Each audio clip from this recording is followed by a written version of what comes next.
Hello everyone, मैं हूं अफजल और आप देख रहे हैं अफजल एलएलबी यूट्यूब चैनल। आज की इस वीडियो में हम बात करेंगे कि नक्शा दुरुस्ती क्या है, नक्शा दुरुस्ती से क्या फ़ायदे हैं और नक्शा दुरुस्ती आप कैसे करा सकते हैं। इस चीज़ को आप ऐसे समझिए कि अगर आपका कोई खेत 10 बीघे का है, ठीक है, जब आप उसकी फद खतौनी निकालते हैं कंप्यूटर से या फिर तहसील से तो उसमें 10 बीघा पूरा शो करता है। लेकिन उसी खेत का जब आप नक्शा जिल्द चकबंदी देखते हैं, जब उसका आप मैप देखते हैं, तो मैप में जो कोनिया से जब हम उसे नापते हैं तो नापने के बाद हमें पता चलता है कि ये इसमें तो सिर्फ 8 बीघे का ही शो कर रहा है, जबकि फद खतौनी में हमारा खेत 10 बीघे का है। तो ये जो गड़बड़ी है, आप कहेंगे कि फद खतौनी में सही कर रहा है, नक्शे में अगर गलत है तो उससे कोई फ़र्क नहीं पड़ता। देखिए फ़र्क पड़ता है। मैं आपको बता दूं कि अगर आप अपने खेत की पैमाइश कराना चाहते हैं, ठीक है, तो फिर आपको अपने खेत का नक्शा दुरुस्त कराना पड़ेगा। अगर गड़बड़ी है तो दुरुस्त कराना ही पड़ेगा, अगर सही है तो फिर कोई दिक्कत नहीं है, ठीक है। तो अगर गड़बड़ है तो फिर आप अपने खेत का नक्शा दुरुस्त कैसे करा सकते हैं? देखिए इसके लिए आपको जाना पड़ेगा एक वकील के पास, ठीक है, जो सिविल या फिर रेवेन्यू टाइप के जो केसेस हैं उनको देखता हो। अब आपका वकील क्या करेगा कि उत्तर प्रदेश राजस्व संहिता की धारा 30(1) के तहत जिलाधिकारी के यहाँ नक्शा दुरुस्ती की एक अर्जी देगा। ये ना सोचें कि आप ये कानून सिर्फ यूपी के लिए है, ऐसा नहीं है।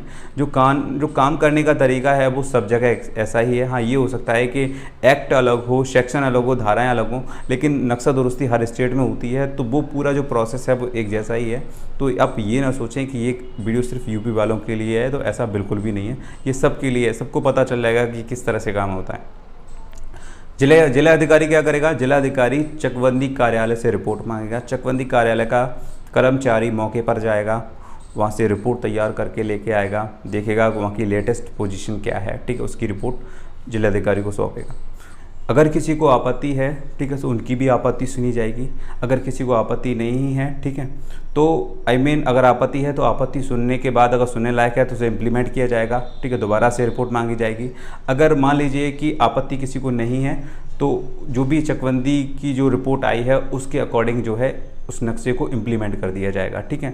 तो इस तरह से आप अपने खेत की नक्शा दुरुस्ती करा सकते हैं। बात आती है कि इस तरह के केस में कितना टाइम लग जाता है, तो मैं आपको बात करूं वही तरीका है, लगभग 8 महीने से लेकर के 2 से 2.5 साल तक का समय लग सकता है। तो ये पूरा प्रोसेस है, ज़्यादा बड़ी दिक्कत नहीं है। इसके बाद आप बहुत सारे काम कर सकते हैं, अपने खेत की पैमाइश करा सकते हैं। अगर आपको किसी को सेल करना भी है तो सेल कर सकते हैं, ठीक है, किसी को कोई दिक्कत नहीं आएगी, सारी चीज़ें आपकी करेक्ट होंगी तो सारा कुछ सही होगा, ठीक है।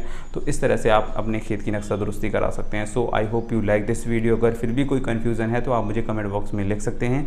चलिए मिलता हूँ एक नई वीडियो के साथ, तब तक के लिए गुड बाय।